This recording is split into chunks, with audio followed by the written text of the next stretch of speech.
देखिए, पटना के वरीय पुलिस अधीक्षक ने जो संघ के मॉडल ऑपरेंडी के बारे में बात कही है, बिल्कुल सही कहा है।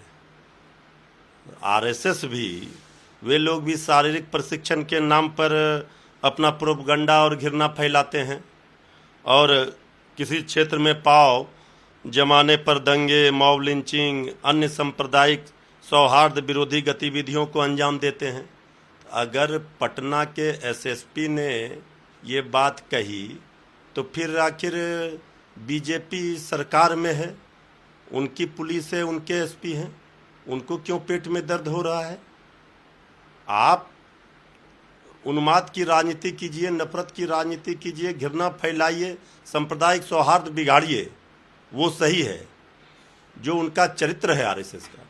और अगर इसकी तुलना उन्होंने एसपी ने की तो इसके बाद बीजेपी के नेता सीधे, चूंकि गृह मंत्रालय आदरणीय मुख्यमंत्री नीतीश कुमार जी के पास है, तो सीधे सवाल खड़े कर रही है।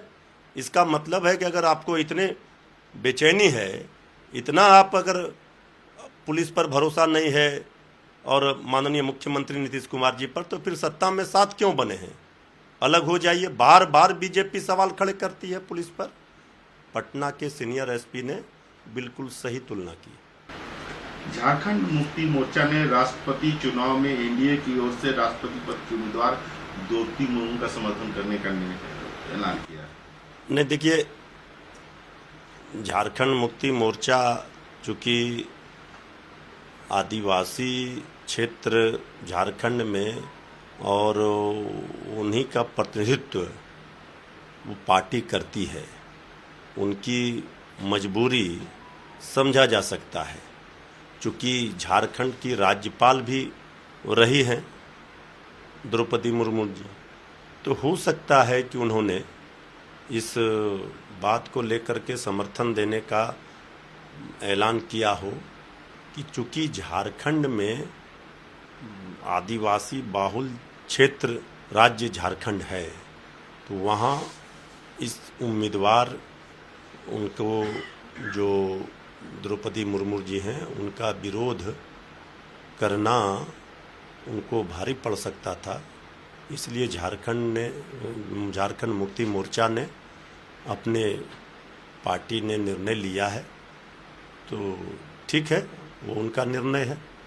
असंसदीय शब्दों को लेकर के, भाषा को लेकर के अब इंटरनेट पर एक मांग आ गया है। ये लोकसभा के स्पीकर ने ये कहा है और कहा है कि पहले इस तरह की असंसदीय भाषा शब्दों के एक किताब का विमोचन हुआ करता था।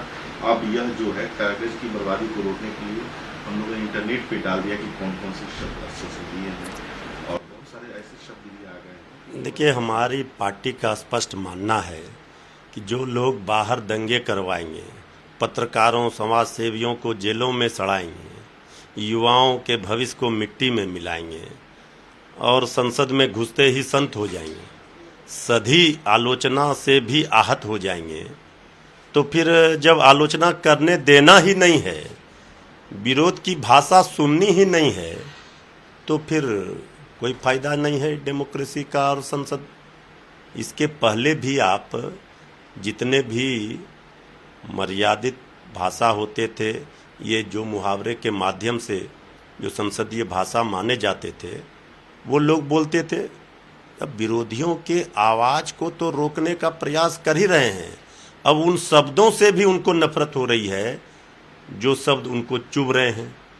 तो इसलिए ये लोकतंत्र के लिए ठीक नहीं है। तब फिर संसद का क्या मतलब है?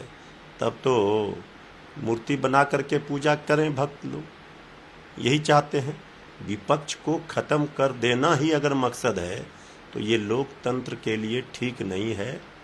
विपक्ष का मजबूत होना, और माननीय अटल बिहारी वाजपेयी जी कहते थे कि आलोचना भी सरकार को काम करने के लिए प्रेरित करती है।